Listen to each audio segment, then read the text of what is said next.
Happy Monday. Hello, humans. Hello, humans. How are you? Ellie Krug here with Ellie 2.0 Radio. I had to say happy Monday because otherwise the alternative is not a happy Monday, and we're always trying to be happy, or at least relatively happy. And even though it's Monday, I know you will get through it. I promise you will. We have a great show today about idealists and idealism and practical idealism.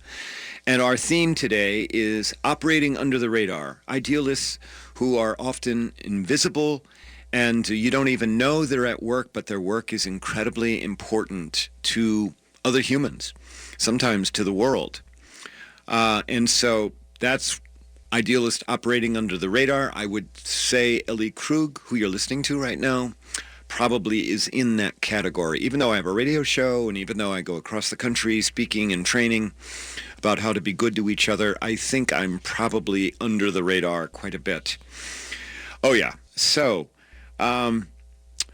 first, for my new listeners now, regular listeners, you know what's coming, so get ready. We'll all say it in unison.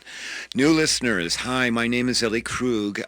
Even though I sound like a dude, I am really a woman. I'm actually a transgender woman. Actually, a woman who happens to be transgender. And I need to say that because you're new and you're wondering what's going on with this voice and why does this human say her name is Ellie? And so I'm one of the relatively few transgender radio hosts in the world. Boom, there you go. We're done with that. Okay, the idealist I want to focus on in our first block this morning, is someone that probably most of you have never heard of. Her name is Frances Oldham Kelsey. Frances is a woman, as I said, you probably haven't heard of, but let me tell you, her work and her courage has had a huge impact on the health of hundreds of thousands of Americans, particularly women and their children. Frances was born in British Columbia in 1914. She was a pharmacology student at McGill University, where she obtained both her undergrad and her master's degree. She got her start in pharmacology with a stroke of luck. The University of Chicago in the early 30s was launching a new school of pharmacology, and she applied to do graduate work there to get her PhD. The school was run by a rather sexist researcher, a man who didn't hold women in the highest of regard. But the man did not understand that when he received a letter coming from Frances, spelled Frances, didn't understand that was a female name, and actually believed it was the other Francis for a man, Francis. He just thought it was kind of a different spelling. So he did not expect a woman to be showing up at his doorstep to begin as his graduate student, and too bad by then it was too late and she was in the door. So while at the University of Chicago in the mid-1930s, Frances got involved in what I call pharmacological forensics. Very good, Ellie. For a drug there was a drug out on the market that was being marketed as a cough remedy, which ended up containing diethylylysine glycol, which is the stuff that you make antifreeze out of. Okay, that was a solvent to make the drug go down easier, particularly for children. And as it turned out, that drug killed 107 people. And the University of Chicago and Frances got involved in trying to figure out why that drug was killing people. And as a result of Frances's work and work of her colleagues, Congress in 1938 passed the Food, Drug, and Cosmetic Act of 1938. That was the creation of the FDA. So she had a direct role in getting the FDA off the ground. She was one of the people that showed why it was necessary to have an FDA. Frances eventually got her PhD from the University of Chicago, and then later her MD as well. And during World War II, she worked on drugs to combat malaria in order to protect our troops that were overseas. During that work about malaria, she learned an interesting thing about how certain test drugs had different effects on non-pregnant rats versus pregnant rats and their fetuses. She understood that sometimes drugs go through the membrane between mother and child, placenta membrane, and end up having different effects on the fetus. That was with rats, but hold on here. Fast forward to 1960. Frances was hired by the FDA. By that time, she, as I said, also had landed a medical degree, and as she was part of a very small department that was reviewing new drug applications that companies wanted to sell in the United States. The rule then for the FDA was that a drug application for a new drug had that the FDA had 60 days within which to reject that application. If the FDA did not reject the application or didn't even act on the application for this new drug within 60 days, if it just got lazy or misplaced it or whatever, automatically that drug would be allowed to be on the market in the United States. Okay? So bear that in mind. Older listeners will remember that in the late 1950s and up to mid-1960, in Europe, there was a drug called thalidomide, which was being prescribed for both insomnia and with pregnant women being prescribed for morning sickness. And so what started to happen was that a large number of pregnant women taking thalidomide began experiencing miscarriages or began to have children born with birth defects, no limbs or shorter limbs. The drug maker of thalidomide, Richardson Merrill, sidestepped that issue about birth defects because it was just sort of starting to get on the radar. Now remember, this is before the internet. This is before instantaneous information. This is when, you had to rely on news sources to provide information or on professional sources. So Merrill, the drug maker of thalidomide, put an application into the U.S. to sell the drug, market the drug in the U.S. The FDA, under that 60-day rule, had to either approve or disapprove the application, or if it didn't even act on the application, the application would be allowed and the drug could be sold in the U.S.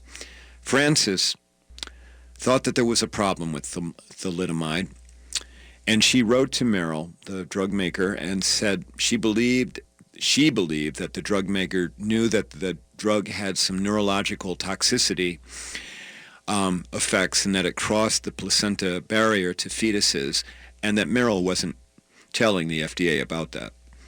Now she was getting, so please remember, 1960, a woman in quote-unquote a man's job.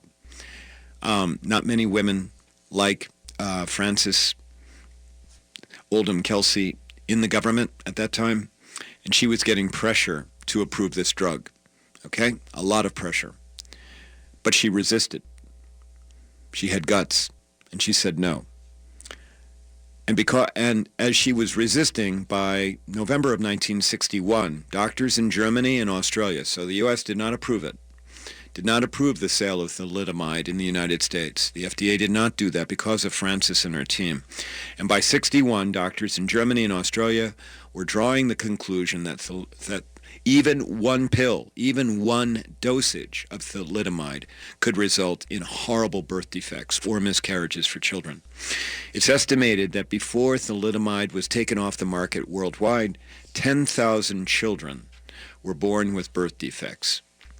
In 1963, President Kennedy awarded Frances the President's Award for Distinguished Federal Service, and she was only the second woman to ever get that award. Frances stayed with the FDA until 2005. She retired at age 90. Now, you just heard that right. Frances retired from federal government service at age 90. She had 45 years of government service by the time that she did retire. In 2014, she moved back to Canada, from where she was from, and she had family. And when she moved back to Canada, she was named to the Order of Canada, which is the highest award that a Canadian citizen can get. And she was awarded that for her refusal to bend to drug companies on their push for thalidomide being licensed both in Canada and in the U.S. And then Frances went on to die at age 101. Okay, she had a good long life. But by coincidence, it was 24 hours after she had been presented with the official award for the Order of Canada. So on her deathbed, she gets this award, she's seeing it, and she can end her life. She can go away. She can pass from this world knowing that she made a huge difference. If you're an idealist, I don't think that gets any better than that.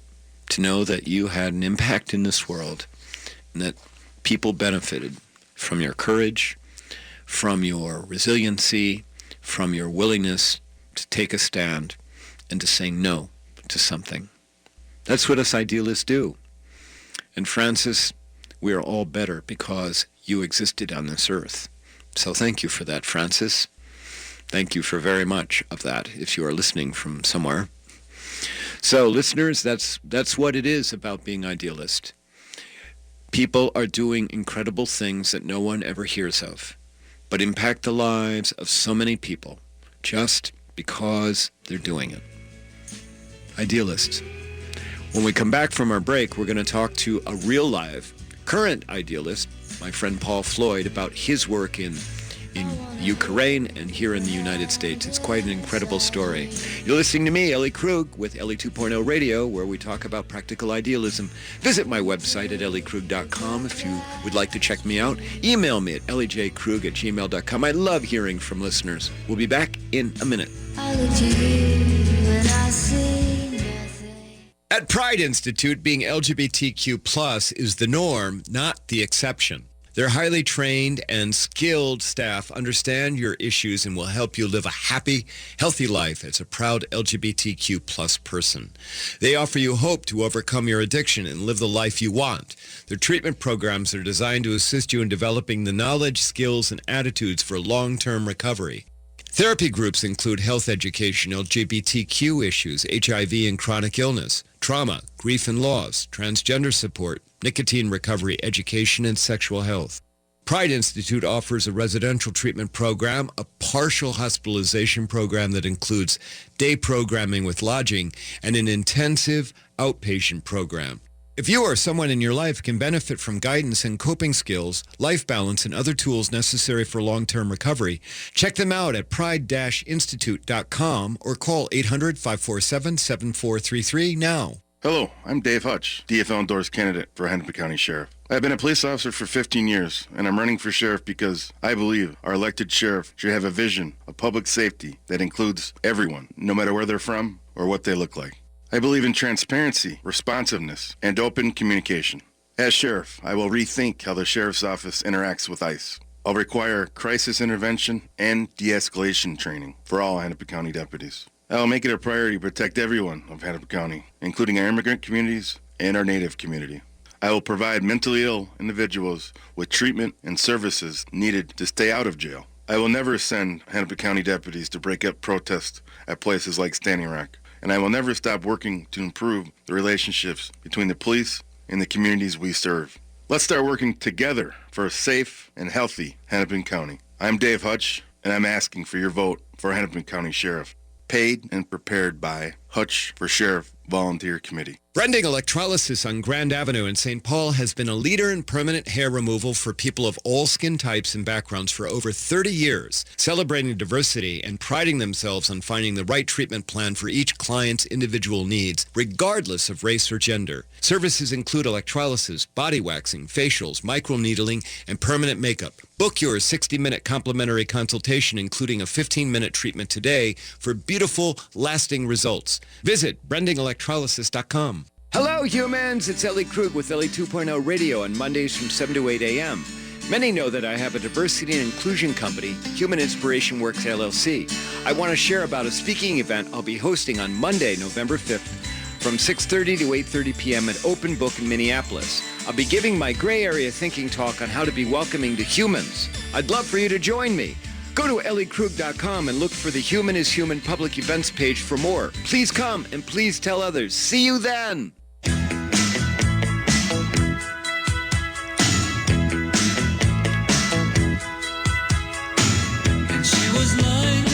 And we are back on Ellie 2.0 Radio and AM 950. Oh my goodness, I'll tell you, Francis Oldham Kelsey, a name that I did not know about before I started researching this week's show.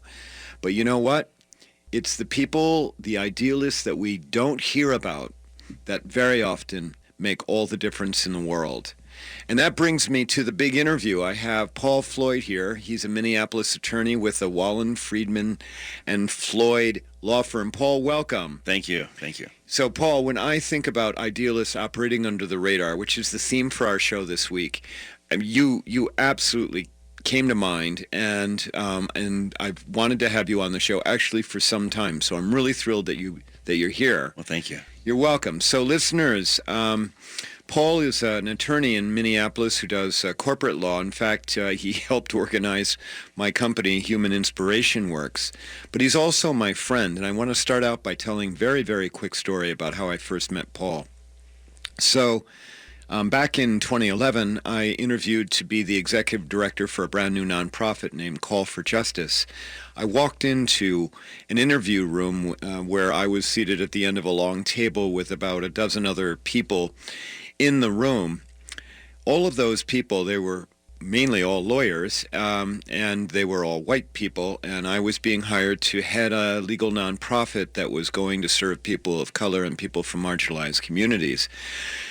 And, I'm one of those people, you just asked me a question, I'm going to tell you what I think. And during the course of the interview, I got asked a question about what I thought the nonprofit should focus on. And one of the things I just said was, well, if we're working with people of color and marginalized communities, I think we should have a board that should have some of those people on it. And without hesitation, Paul Floyd, I can absolutely remember, you were sitting to my left, Paul, when I said that. And without any hesitation, you spoke up and you said, well, I'd be willing to give up my seat for that, to carry out that mandate. And when you said that to me, you so endeared yourself to me because I knew I had an ally on that board. So, yes, it was from the heart. I mean, it's one of those things where in the moment you realize you need to speak truth and also authentically. So it just came out because that's what I felt was important, but also that's what I believe. So it's easy when it's real. If you fake it, it's very noticeable. Well, and so Paul, you are an idealist, although I don't know if you've ever thought of yourself that way, but I certainly think of you that way. And you are under the radar. So among the things that I know that you're doing, and I know that there are other things you're doing that I don't even know, is that you've been very, very active in going to the Ukraine. Yes. And working with organizations there that are fighting HIV and AIDS. Do I have that right? That's true. And also working with disabled children in Ukraine, marginalized people who are LGBT, people who are stricken with illnesses or MS, some type of a disability, are marginalized. And really, there's no place in society for that person. It's kind of a macho Eastern European view, which is there's no place for them. So we do a camp. We also have a house of hope. Hope is a word that I use a lot because I try to find hope in today's world. And I think there are many instances of hope. So we're working with people in Ukraine to basically bring hope in places that are hopeless. So we've putting together a camp in Zolotonosha. We're also doing a house for disabled children, HIV, in Poltava. So our goal is to try to touch the lives of people who are really under the radar, much like you're talking about. And when you see the change in their lives and you see the hope, because there isn't much, and you reach out to them, it makes a difference. Well, and Paul, is it through a church organization that's taking you to the Ukraine? It's not. It's a non-denominational. It is Christian. Today, in today's world, I'm always careful with that. It started out as a Christian organization that sent doctors, dentists, lawyers, teachers, agricultural people to team up with another person in the other country, Ukraine, and you'd stay at their home, and then they would come and stay at your home. So it was kind of this give and take that goes back and forth. We've been doing it for 20 years. It is a Christian organization, 501c3, but the reality is it's not one denomination, and many people come to be a part of that. It changes lives in Ukraine, and it changes lives here. I bet it does. Well, and so when we come back from our break, because we'll have a longer segment, I'm going to want to talk about how you got to be who you are. But I do know this. You're married to Donna. Yes. The two of you made a decision not to have children, and I absolutely respect that. But when I started to get to know you, excuse me, what I loved about you was you said, in lieu of that, we were going to tithe, we were going to give the money that we would be using to raise a child, or more than one, to causes that we believe in. Yes. Do I have that right? That's right. And we really enjoy being able to use the resources that we've been given, partly in large part because our families didn't grow up in that environment. We didn't grow up with having money in a family in either of our sides. So now that we have resources, we give a good portion of what we have away intentionally, but looking for instances where we can help change lives and bring hope. Okay, but the audience needs to also understand you're not... First of all, you're a very busy lawyer. You're extremely well regarded in the community. But in addition to going to the Ukraine, you volunteer your time and effort here in the U.S. greatly. So I know this firsthand because, of course, you were on my board for when I was executive director of Call for Justice.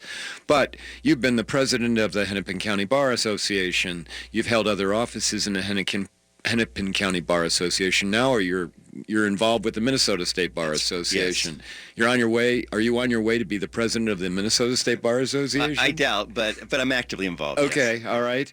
You know, and you're doing what else are you doing, Paul, that we haven't talked about, because it's a heck of a lot. Now, one of the things I've enjoyed in the past is working with families that want to adopt mixed children. So they're usually white families that adopt black children. So biracial. Yes, biracial. Okay.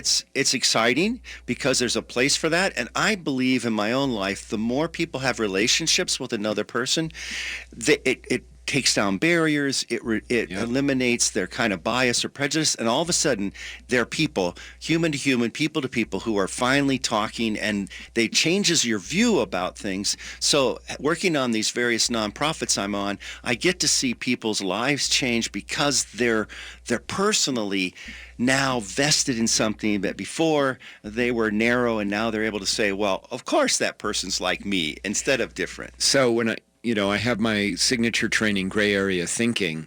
One of the themes out of that training that I teach is the power of human familiarity. So, for example, the listeners on the show right now, it's Ellie Krug. I sound like a man, a dude, but they've become...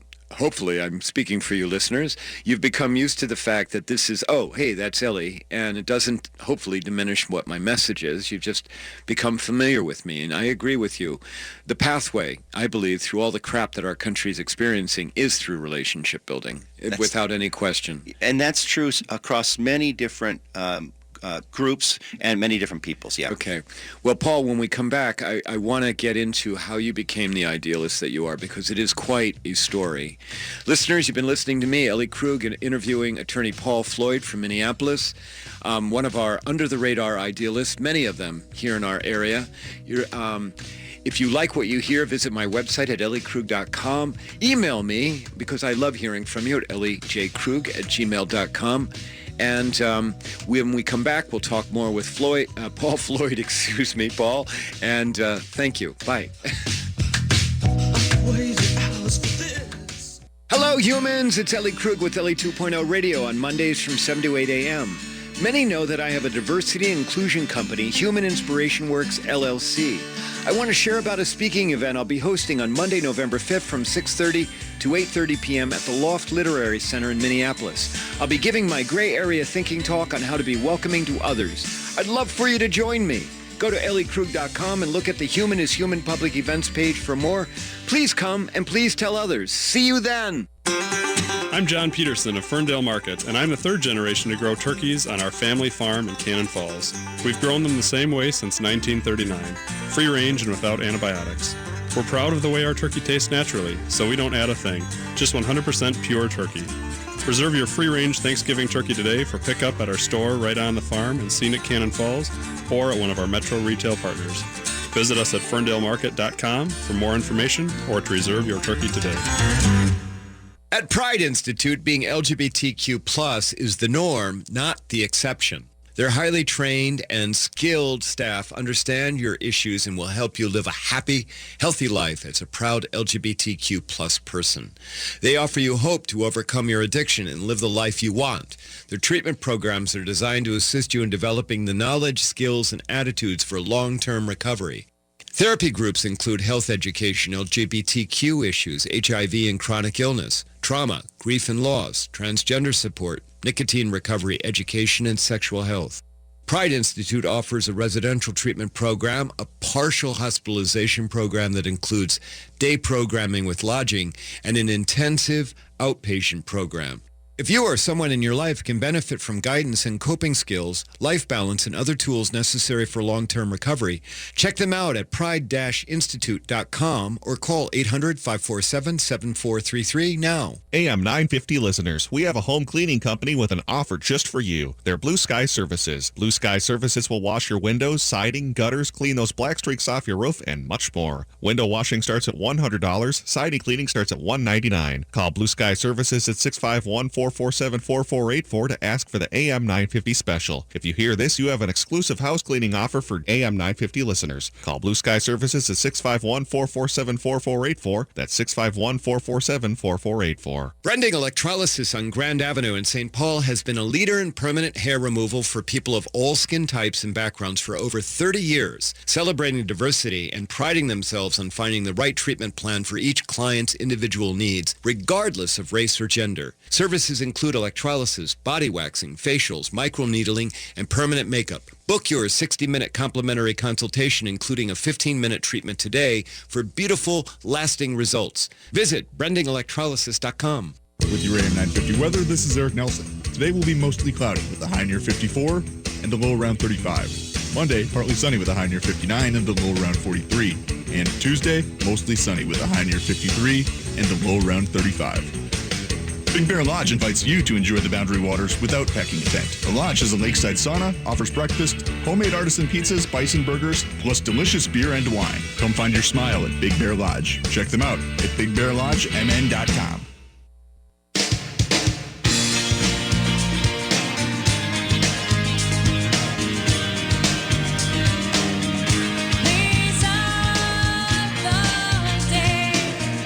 And we are back on AM 950, Ellie 2.0 Radio. You're listening to me, Ellie Krug, your hostess with the mostest. I've been speaking with Paul Floyd. I'm an attorney in Minneapolis. Paul is certainly idealistic. And Paul, before we took our break, I said that we'd come back and talk about how you got to be you, because you are doing many incredible things for one human. And I also want to throw Donna in there, your wife, because I know that it's a team for the two of you. So, but one of the real reasons I wanted you on the show was to talk about how you got to be you, because you did not start out with this kind of a background. And in fact, and I'll let you speak in a second here, you did not start out with a whole lot. So, grew up in Ohio, is that right? Whereabouts? Yes. Lime, Ohio. I was born in South Carolina. My mom and dad divorced when I was 4. I never saw my father. Grew up with my mother.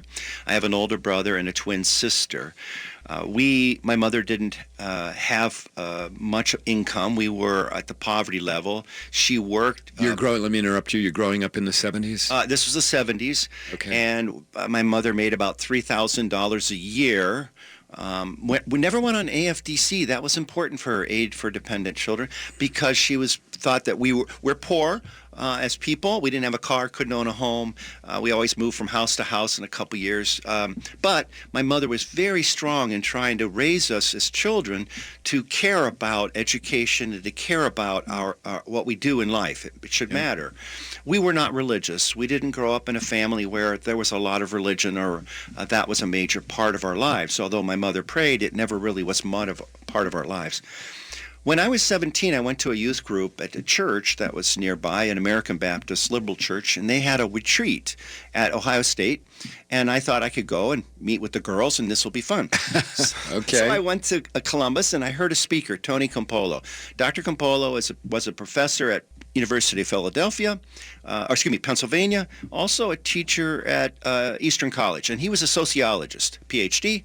He had a mission in Dominican Republic, and he would take students, graduate students, down to the Dominican Republic and work with people in education, in the social services, doing sociology studies and working with the people, learning the language. And one of the stories he told was on the way back, a woman was trying to have him and the group that he was with take her baby back to the States. And she handed the baby as he was getting in the small plane they were leaving, and he brought the baby into the airplane and they flew off, and he realized that the child had died. And it just so overpowered him that here's a mother who was so distraught with her situation. And he told that story. And I remember he said, what are you listening to this? What do you think about? For 50 cents, you buy a hot dog. And for 50 cents, you can change the life of a family. And I remember standing there thinking, or being there thinking, wow, if I could make an impact in my life, that would make a difference. And he said to be a Christian is not to have a name, it's to do action. It's to do social justice. It's to make a difference in the world. What a great message. And I thought, that's exactly correct. That's who Christ is. And so for me, I then was working at Sears selling paint. Tony Campolo, I wrote him a letter and I said, wow, your message really was impactful. I really appreciated what you had to say. And he wrote me back, strangely enough. Hold on a second, but you're getting out of high school. Yep. You're working at Sears. I was 17 at the time. Yep, and just graduated. And your life trajectory at that point, because no one in your family had ever gone to college. Right. And your family had no money. No lawyers, no professionals. We didn't have income. No one couldn't afford college. Didn't take a college pre-class. So your life trajectory would have been Sears. Selling tools and paint, which I was doing for the next 30 years until Sears went out of business. Okay. So I get So you write to Dr. Campolo. And he writes back. Okay. He says, if you go to college, and I'm giving you some names of some schools you might consider, I'll pay for part of your tuition. And I remember thinking, wow, here's a person who I don't even know who's willing to pay part of my tuition. Maybe I had to go to college. So I chose Judson, which was an American Baptist school in Chicago. And Tony Campolo did. He paid $500, which is about a fifth or sixth of my entire tuition. And he did that for 3 years. And he came to the school and spoke one year because I was the chaplain of the school, and I invited him, and he came. And I asked him specifically, why do you give money to someone like me? And he said, I do a lot of speaking. I get honorariums, and I give the honorariums away for good things. And I saw you as a person who I thought I could invest in. I said, well, how can I pay you back? And he said, you really can't. You can pay it back by someone else. When you see a need, you should do that. So recently when I was in the Ukraine, I ran across a student who was in high school or their equivalents and was wanting to go to college, no money. And I felt this call, this desire to say, listen, I can help. Dr. Campolo's words were in your head. Oh, yeah. And I said, I can do what he did. And for me, I can support him. Now, one of the things that I thought was important was he didn't pay my entire way. And I could pay the entire way. Dr. Campolo did not pay your entire way, right? No, he wanted me to do work study. And I got a Pell Grant, so the federal government helped. Yep. And I got work study, so I did work myself. And if you got straight A's in the school, you got some tuition break. So that was very helpful. Forced me to do good, do well in my classes. But I say the same thing to the student in Ukraine. If you go to college in Lithuania, I will pay part of your way, but you'll need to do work study. You'll need to, because I think investing is important in making it, your life something of value. So I went on and went to law school and became involved in many different things, in large part, I think, because someone out in the community saw a young kid who had no income, had no family, no car, no house, didn't really have much of a future, but he saw in another human being potential, and that encouraged me to say, wow, I think I can be more than I am, and I can be better. And to me, that's the hope that's in our society. We need to find other people who we can support on that individual basis, because lives can be changed. It happened to me, and it can happen to others. And I want to see it happen in other people's lives. So there's a young man in Ukraine that you're going to help support financially. That's right. For him to go to college. That's right. Okay. Yeah. And that's, And that really is about paying it forward from what Dr. Campello did for you. Right, exactly right. And of course, you've been paying it forward in a lot of other ways, Paul. So this show, Ellie 2.0 Radio, which is about idealism, I say about practical idealism, has been on the air now for almost a year. We've done a lot of big interviews like we're doing right now, and I'm asking always the question, how did you get here? How did you get to be idealistic? And I've got to tell you, the one constant recurring theme is the presence of another human who acted and believed in the human who is now the idealist. We've heard, about how mothers or parents exhibited, volunteerism for their child, and they grew up understanding that you needed to give back to the community. We've heard of other people where literally just through a fate of luck and stroke of luck, like in your case, somebody came in. And it is, I think that we have as a society, we continue to forget how we are all so interrelated. And if we're interrelated in a positive way, we all benefit from it. If we're interrelated in a very negative way, no one benefits from it. We all get dragged down. And one of the things that I like about my journey has been one of humility. I mean, I'm not saying that in a proudful way. What I'm saying is I am so thankful and appreciative of what other people did. Then I turn around and say, how can I help someone else? Yep. It is fundamental in the Christian faith that we forgive others because we've been forgiven. We help others because others have helped us. It's fundamental. In some ways, it's been set aside in our culture today for other things. Right. But deep down, it is this, I'm going to do well to someone else because someone has shown me well. And that to me is what it means to be a follower of Christ. That's also part of the social contract. Yes. Social compact about how we as a society do need to look out for those who are least fortunate through whatever circumstance. I mean, it wasn't your fault that your mom was divorced, and it wasn't your fault that you didn't have money. It wasn't your fault at all, okay? I think that part of the challenge that we have today for us idealists is that there are a lot of people around that think it's your fault. Right. They just, well, that's just, and you're not going to amount to anything because you're not trying, without understanding all the systemic barriers that exist for people based on color of skin or LGBTQ or religion. I mean, it's just amazing.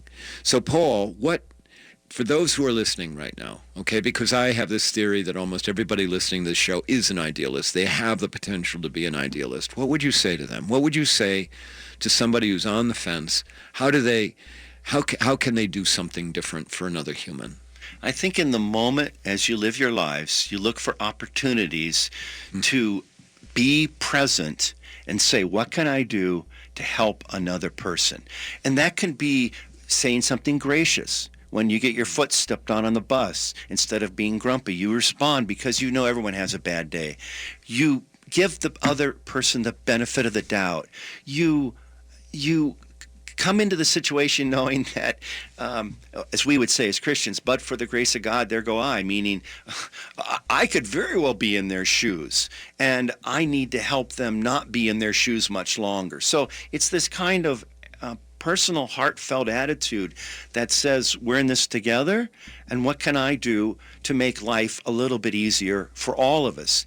It's part of who we are, and it's part of what it means to me to be in society with other people, but also it's part of who I am because people have shown me that kind of gracious attitude, and actually more than an attitude, actual monetary and real action. It isn't just words. You have to sometimes actually do something, and that's where the heart makes the difference. It's when you give money, or it's when you stop on the way to work, or it's when you say something or do something. It's when you speak up when you see an injustice. Why? Because that makes a difference in people's lives, and it matters. Well said. It really, I'm not Christian, I'm Buddhist, but I would say the same thing for Buddhists and for Muslims and for everyone else. I mean, we need to remember that. Yeah. Well, Paul, I just wish you the best of luck as you go forward in doing your work. I want to tell you, from human to human, thank you. And on a very personal note, I want to thank you because you believed in me when I was running that nonprofit. And you may remember, we had some people on our board, that did not believe in me. And you were always there to speak up for me, and that meant a great deal to me. Ellie, you helped me become more appreciative and understanding of humans because of who you are, and coming to know you helped me deeper to understand what it means to know people who are different from you, but who are in many respects just like you. So I like that. It helped me open my eyes and my heart, and so thank you. It's a good relationship. Oh, I look Paul. forward to years future. Oh, thank you, Paul. I think that is a great way to end the interview. Listeners, we've been speaking with Paul Floyd, an attorney in Minneapolis, but more than that, a wonderful human idealist who's going out and doing the work that Dr. King and Robert F. Kennedy and so many others would want us to do. So when we come back from our break, I will go into my next segment, which dovetails exactly to what Paul was saying. I'll tell you a story. We'll be back in a minute. Thanks. Brending Electrolysis on Grand Avenue in St. Paul has been a leader in permanent hair removal for people of all skin types and backgrounds for over 30 years, celebrating diversity and priding themselves on finding the right treatment plan for each client's individual needs, regardless of race or gender. Services include electrolysis, body waxing, facials, microneedling, and permanent makeup. Book your 60-minute complimentary consultation, including a 15-minute treatment today for beautiful, lasting results. Visit brendingelectrolysis.com. Don't wait. Get guaranteed Black Friday appliance savings this Saturday through Monday from Warner Stellian. Avoid the hassles, the early morning crowds, and all that waiting, and it'll feel like you saved even more. Get our guaranteed lowest price on select Bosch and KitchenAid dishwashers. Then save even more with free installation from our trusted specialists. Go online for a preview of this 3-day sale.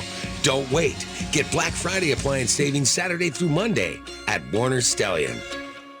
Hello, humans. It's Ellie Krug with Ellie 2.0 Radio on Mondays from 7 to 8 a.m. Many know that I have a diversity and inclusion company, Human Inspiration Works LLC. I want to share about a speaking event I'll be hosting on Monday, November 5th, from 6:30 to 8:30 p.m. at Open Book in Minneapolis. I'll be giving my gray area thinking talk on how to be welcoming to humans. I'd love for you to join me. Go to elliekrug.com and look for the Human is Human public events page for more. Please come and please tell others. See you then. Fall in Minnesota is a time for comfort. Comfort foods, comfy sweaters. You can keep your home comfortable too with a new high-efficiency furnace from Standard Heating. If you get one in October, you can also enjoy at least $1,300 in savings. That'd buy a lot of pumpkin spice lattes. Learn more about saving $1,300 on your new furnace at StandardHeatingDeals.com. Don't wait. This sale ends October 31st. Standard Heating and Air Conditioning. Comfort you deserve. At Pride Institute, being LGBTQ plus is the norm, not the exception. Their highly trained and skilled staff understand your issues and will help you live a happy, healthy life as a proud LGBTQ plus person. They offer you hope to overcome your addiction and live the life you want. Their treatment programs are designed to assist you in developing the knowledge, skills, and attitudes for long-term recovery.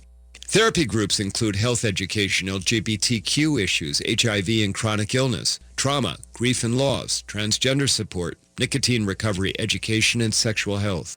Pride Institute offers a residential treatment program, a partial hospitalization program that includes day programming with lodging, and an intensive outpatient program. If you or someone in your life can benefit from guidance and coping skills, life balance, and other tools necessary for long-term recovery, check them out at pride-institute.com or call 800-547-7433 now.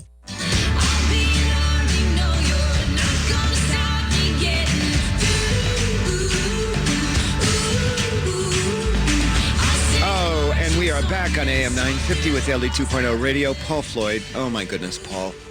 Thank you. Thank you for what you're doing in the world. And just, you go. Thank you.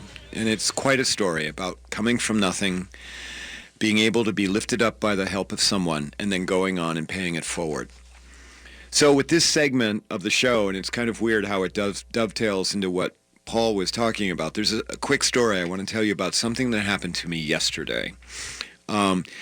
With my talk about gray area thinking, and I'll come back to that at the end of the show because we have a public event coming up, but I talk about the need to pay attention to what's going on with other humans, and how all of us are so incredibly busy. So yesterday I was at Caribou getting my almost daily cup of hot chocolate, and that Caribou was embedded in a Lund's grocery store. And I had just come back from, I was there picking up some dry cleaning. I had on my training uniform, which, so to speak, which is a blue dress and a black blazer. And there was a young woman who was the barista.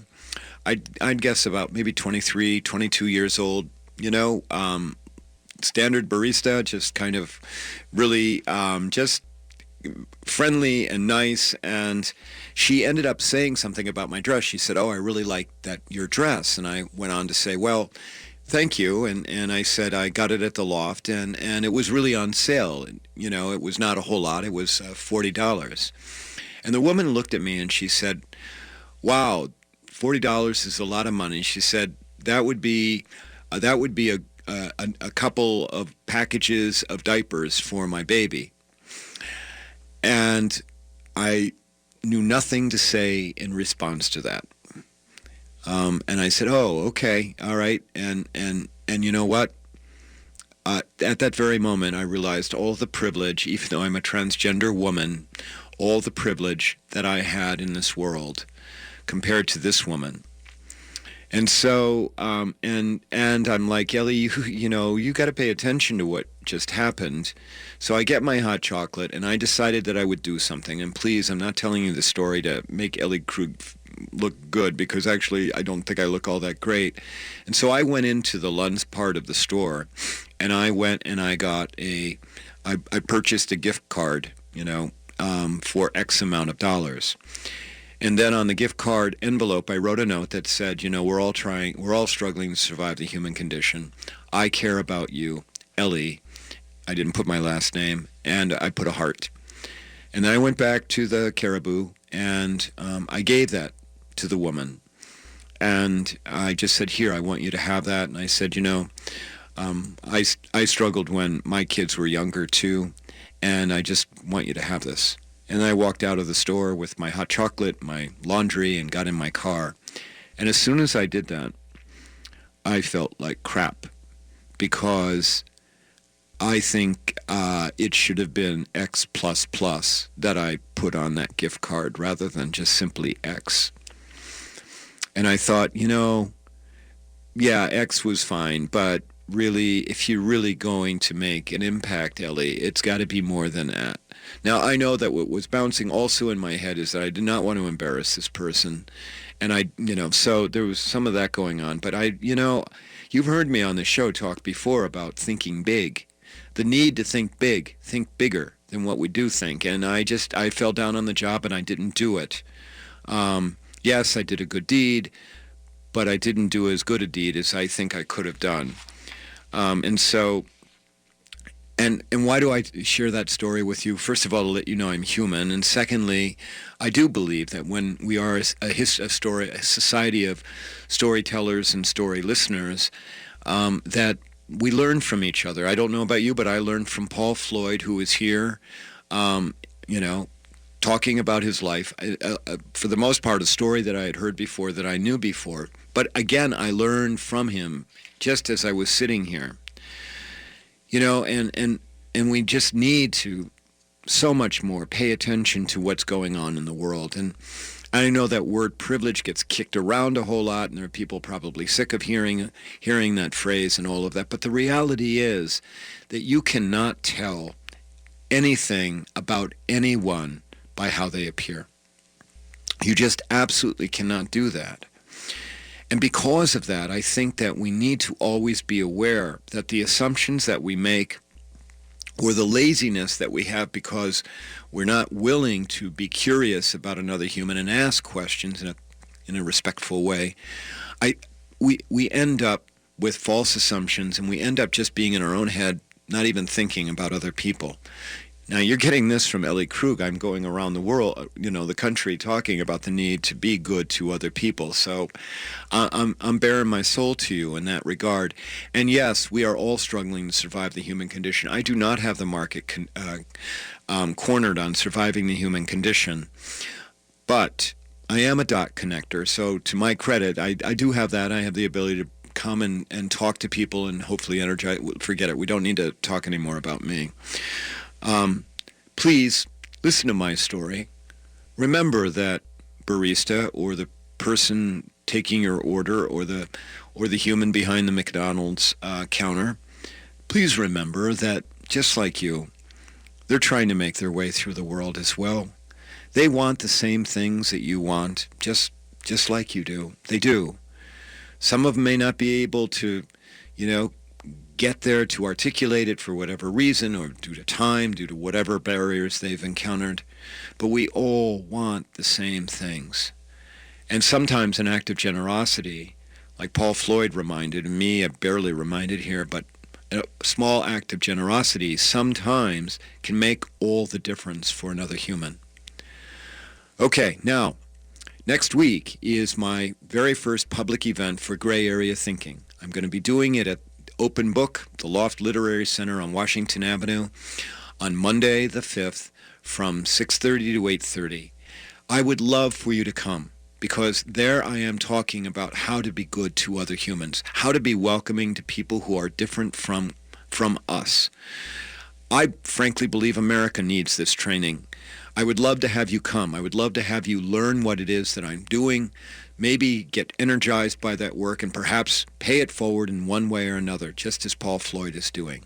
If you want to know more, Google Eventbrite tickets, Eventbrite Gray Area Thinking, and it will come up, or go to my website at elliekrug.com and look at the menu for the Human is Human public trainings, and you'll find the link to go and register and purchase a ticket. I'd love for you to come. Bring someone you love. Bring someone who you think could be ignited by the training. Okay, well, that's another show. I hope you've enjoyed it. Oh, by the way, Joe from the county. You bought my book the other day, and you are a regular listener. I just want to do a shout out and say thank you for doing that. Okay. I also need to thank our sponsors, the Pride Institute, which is a drug and alcohol residential and outpatient recovery center, and Branding Electrolysis. Contact Bev. Let her know that Ellie sent you. Bev does such great work. We need some sponsors, so if you know of anyone that might want to sponsor an idealist trying to make a difference in the world, please let me know. Brett Johnson, my producer, best in the world. I love you. And you, my listeners, thank you for tuning in. Thanks for sharing about the show, and thanks for being loyal. I'll talk with you next week. Go well, go and be well. Bye.